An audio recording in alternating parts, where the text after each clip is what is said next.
ಅಲ್ಲೂ railway track ಹತ್ರ ನೋಡಿ ಎಷ್ಟು ನೀರ್ ನಿಂತ್ಕೊಳ್ಳುತ್ತೆ.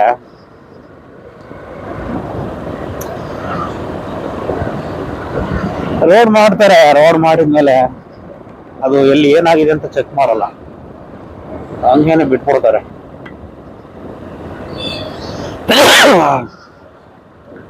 ನೋಡಿ ಇದು ಕೊನೆಕಟ್ಟೆ ಎಷ್ಟು ಕಿತ್ತೋಗಿದೆ ನೋಡಿ, ನೀರೆಲ್ಲ ನಿಂತಿದೆ ಇಲ್ಲಿ.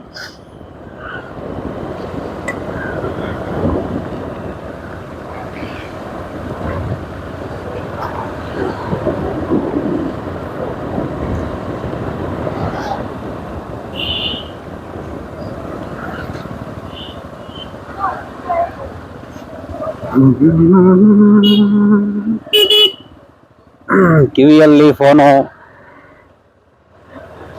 ನಿಜವಾಗ್ಲೂ ಈ ತರ ಗಾಡಿ ಓಡಿಸೋರ್ಗೆ ಏನ್ ಹೇಳ್ಬೇಕು ಗೊತ್ತಿಲ್ಲ, ಅಷ್ಟೊಂದೆಲ್ಲ ಆಕ್ಸಿಡೆಂಟ್ ಆಗ್ತಾ ಇರುತ್ತೆ, ನೋಡಿರ್ತಾರೆ. ಬಟ್ ಆದ್ರೂ ಮಂಡಧೈರ್ಯ ಅಂತಾರೆ. ಒಬ್ಬ ಒಬ್ಬ ಒಬ್ಬ ಒಬ್ಬ ಏನ್ರಿ ಮಳೆ ಬೆಳಗ್ಗೆ ಆಳೂರಲ್ಲಿ. ಈಗ ಮಳೆ ಒಂಥರ ತಿಕ್ಲು ಅನ್ಸುತ್ತೆ, ಬೇಕಾದಾಗ ಬರಲ್ಲ, ಯಾವಾಗ ಬೇಕು ಅವಾಗ್ಲೇ ಬರುತ್ತೆ. ಈ ನಮ್ಮ ರಾಜಕಾರಣಿಗಳ ತರ ಅವರು ಹಂಗೇನಲ್ವಾ, ನಮ್ಮ ಸಮಸ್ಯೆಗಳು ಕೇಳಕ್ ಬರಲ್ಲ, ಆದ್ರೆ ಎಲೆಕ್ಷನ್ಗೆ ವೋಟ್ ಹಾಕಿ ನಮ್ಗೆ ಮತ ಹಾಕಿ ಅಂತ ಕೇಳಕ್ ಮಾತ್ರ ಬರ್ತಾರೆ.